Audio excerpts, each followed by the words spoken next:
como é que vocês estão? Estão bem? Hoje nós estamos aqui para fazer a nossa aula número 20 e essa aula vai ser de História e Geografia. Como nós vamos fazer uma revisão de conteúdos já estudados, coisas que eu já falei tanto para o quarto quanto para o quinto ano, esse vídeo vai ser para as duas séries, tá certo? Então, só que antes de nós começarmos as nossas aulas de hoje, eu gostaria de combinar uma coisa com vocês. Então, vendo esse potinho aqui, ó, vou mostrar o que está escrito nele. Vocês estão vendo direitinho? Estão vendo o que está escrito? Coloque uma palavra positiva aqui dentro. Estão vendo? Então tá, o que nós vamos combinar hoje? Cada um de vocês vai pedir para a mamãe um potinho. Mamãe, faça um potinho para mim. Todo dia você pega um pedacinho de papel assim, ó, que nem esse, e escreve uma palavra positiva para pôr dentro desse potinho. Por exemplo, a palavra de hoje vai ser amor. Amor é uma palavra muito positiva, não é? Então, essa é a minha palavra de hoje. Eu escolhi a minha palavra de hoje, amor. A de vocês eu não sei qual é. Pode ser gratidão, pode ser saudade, pode ser alguma coisa. Porque tem gente que fala assim, ah, mas saudade é ruim. Não, saudade também é boa, é sinal que você se importa. Então, a minha palavra positiva de hoje é amor. Aí eu vou colocar aqui dentro do meu potinho e vou guardar. Vocês vão fazer isso todos os dias, até a gente retornar para a escola. No dia que vocês retornarem, não esqueçam o potinho de vocês. Eu também não vou esquecer o meu. E nós vamos fazer uma troca dessas palavras positivas e vamos conversar um pouco sobre o que nós estávamos pensando e sentindo no momento que nós fizemos esse acordo aqui, tá certo? Vou aguardar o pote de vocês, tá? Vamos lá. Hoje nós vamos falar, como eu já falei, da nossa aula 20, que são essas duas disciplinas aqui. Em História, nós vamos comentar uma aula que nós já tivemos na nossa sala de aula sobre os poderes da República. No caso, a Primeira República, aquela que era oligárquica, né? E também sobre os primeiros presidentes. No período inicial dessa república, que foi entre 1889 até 1894, esse foi o período inicial. O Brasil ele foi governado por dois militares, que eram quem? Deodoro da Fonseca e o Floriano Peixoto. Esses dois governantes, eles buscavam consolidar essa república, porque ela ainda era muito ameaçada pelo grupo político que queria que a monarquia voltasse para o Brasil. Então, eles eram bastante fortes e eles não queriam o fim da monarquia de forma alguma. E eles ameaçavam. Então, esses dois presidentes militares, eles tentaram consolidar ao máximo essa república ali. E aí, por volta de 1894 a 1898, foi eleito o primeiro presidente civil do Brasil. Ele foi eleito pelo voto do povo. O nome dele era Prudente de Moraes. E foi ele que deu início à chamada política de café com leite. O que era essa política? Esse nome, ele foi dado porque nessa época, a maioria dos políticos que ocupavam o cargo de presidente da República era do estado ou de São Paulo, que era o maior produtor de café, ou então eram de Minas Gerais, que era um grande produtor tanto de café quanto de laticínios, que daí vem o leite, entendeu? Então, por isso que nessa época, entre 1894 a 1898, 1898, era chamado de política café com leite. Justamente por isso. Pelos presidentes virem desses estados que eram grandes produtores, tanto de café quanto de laticínios. Não é verdade? E aí essa prática aí, ela prevaleceu até 1930. Só que aí, nessa época aí, teve conflitos nessa Primeira República. Por quê? Porque a República, ela não mudou para melhorar a vida da maioria da população, entendeu? Isso aí não aconteceu. Os graves problemas sociais que existiam nos anos finais do Império, eles se mantiveram ali. E por causa disso, foram desencadeadas muitas revoltas. Então, na época do Império, já tinha assim vários problemas sociais, várias brigas entre os grupos políticos, e isso se arrastou até a época da Primeira República, e por conta disso existiam vários conflitos nessa época. E nessa época também existiam aqueles senhores que eram os coronéis, que eles tinham assim enorme poder sobre o povo. Esses coronéis, eles tinham o grupo político dele, e as pessoas que trabalhavam para eles ali naquele lugar, eles não tinham direito de escolher em quem eles queriam votar. Eles tinham que votar em quem os coronéis estavam mandando. Esse poder que os coronéis exerciam em cima dos seus funcionários ficou conhecido como coronelismo, entendeu? E aí, todas as vezes que tinha um candidato, os seus empregados até queriam votar em outro candidato, mas não podia, porque tinha que votar naquele que eles mandavam. E essa prática do voto sendo obrigada ficou conhecida como voto de cabresto, porque os empregados não tinham direito algum de escolher em quem eles queriam votar. E daí então, claro que houve uma grande repercussão depois, tinham partidos que eles faziam protestos para que esse voto de cabresto realmente acabasse. E essa época da história passou assim por várias revoltas, por vários conflitos. Teve esse da política café com leite, teve a revolta da chibata, teve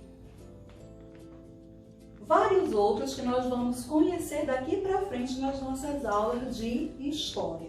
Bom, agora, nessa aula de hoje, como eu falei, nós falamos sobre a Primeira República, os conflitos que tiveram nessa Primeira República e o poder dos coronéis, que era justamente isso. Eles tinham o poder em cima do povo por favores que eles faziam, algo que eles presenteavam, então eles queriam esse poder e exigiam que eles votassem nos candidatos que eles queriam, tá certo?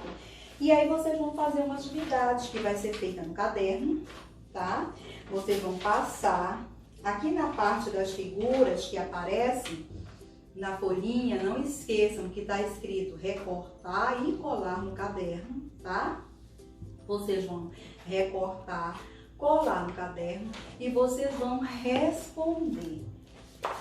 Qualquer dúvida, tem duas atividades aqui, duas questões que são interpretativas, onde tem a figura e você vai colocar aquilo que você entendeu sobre o assunto. E qualquer dúvida você pode estar tirando comigo lá no nosso canal de estudo, tá certo? Agora nós vamos para a nossa segunda aula de hoje, que é a nossa aula de geografia. A nossa aula de geografia, a nossa atividade de hoje também vai ser no caderno, tá? E nós vamos falar também de um assunto, nós vamos revisar um assunto que nós já tratamos nas nossas aulas anteriores.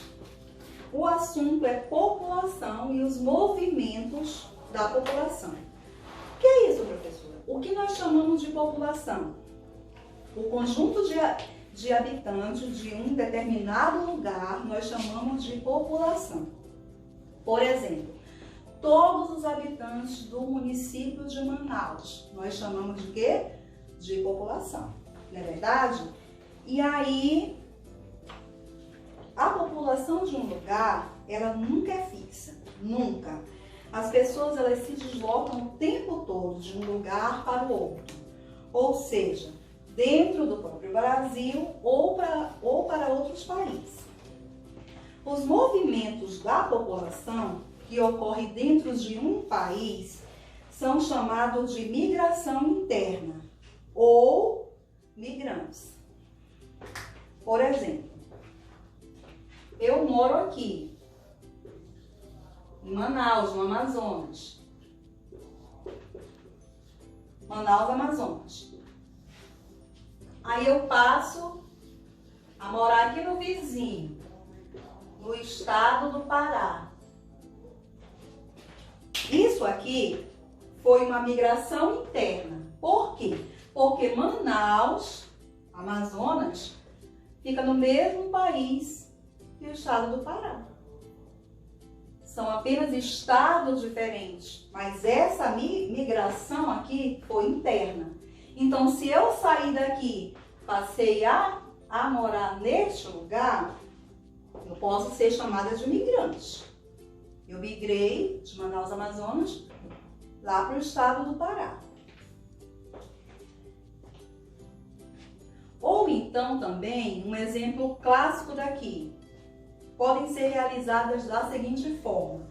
Uma pessoa que mora em lugares mais próximos daqui, em municípios, mora lá em Rio Preto da Eva. Ela vem morar aqui em Manaus. Ela migrou, entendeu? De um município para o outro. Então também são chamados de migrantes, porque isso é uma migração interna, dentro do próprio local, do próprio estado ou do próprio país que mora. Agora, o que é o êxodo rural? O êxodo rural é o nome dado ao movimento de pessoas que moram no campo e se mudam para as cidades em busca de melhorias de vida. Como, por exemplo, tem muitas pessoas que nascem e crescem até uma determinada idade, mas elas moram lá no campo. Aí elas decidem que querem estudar. E aí elas resolvem vir para uma cidade urbana para fazer isso. Então, o nome desse deslocamento, que essas pessoas que saem do campo para vir aqui para a zona urbana, para estudar, para trabalhar, que ficam morando aqui, é chamado de êxodo rural. Tá certo? Êxodo rural. É chamado de êxodo rural esse movimento. Mas há ainda uma coisa que parece um pouco com o êxodo rural, mas não é a mesma coisa. A migração pendular. O que é isso, professora? É quando ocorre com essas pessoas que se deslocam diariamente de um município até outro para trabalhar ou estudar. Por exemplo, vocês conhecem alguém que mora, vamos supor, em Presidente Figueiredo, mas estuda aqui? Eu conheço. Eu conheço pessoas que moram no Rio Preto da Eva, mas elas trabalham aqui. Ou moram lá em Manacapuru, mas elas vêm todo dia trabalhar aqui. Então, esse movimento que é feito dessas pessoas que saem de um município para trabalhar em outro, é chamado de migração pendular. A migração pendular, ela pode ser ocasionada também pelo êxodo rural, ou o êxodo rural pode ser ocasionado pela migração pendular, justamente por essa troca. Tem gente que não quer ficar indo e vindo todos os dias, então ela resolve logo se permanecer ali, naquele local que ela trabalha ou estuda. Então, uma coisa está movimentando a outra, uma coisa vai puxando a outra. E também sobre população e os movimentos dessa população, nós temos aqueles que recebem o nome de migração externa. Nós já aprendemos que a migração interna são os migrantes que circulam dentro do próprio país ou do próprio estado, não é verdade? E a migração externa são as de pessoas que passam a viver em outro país que não é o seu país de origem. Essas pessoas, elas são chamadas de imigrantes. Vamos supor, eu nasci aqui no Brasil,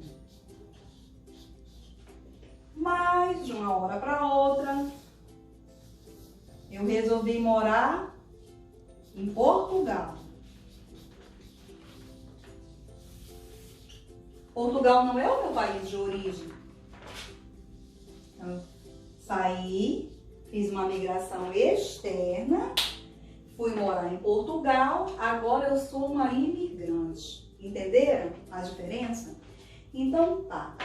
De acordo com essa explicação, com esse vídeo que eu dei, vocês vão fazer uma atividade no caderno de vocês, onde vocês vão explicar as diferenças entre migrantes e imigrantes, tá certo?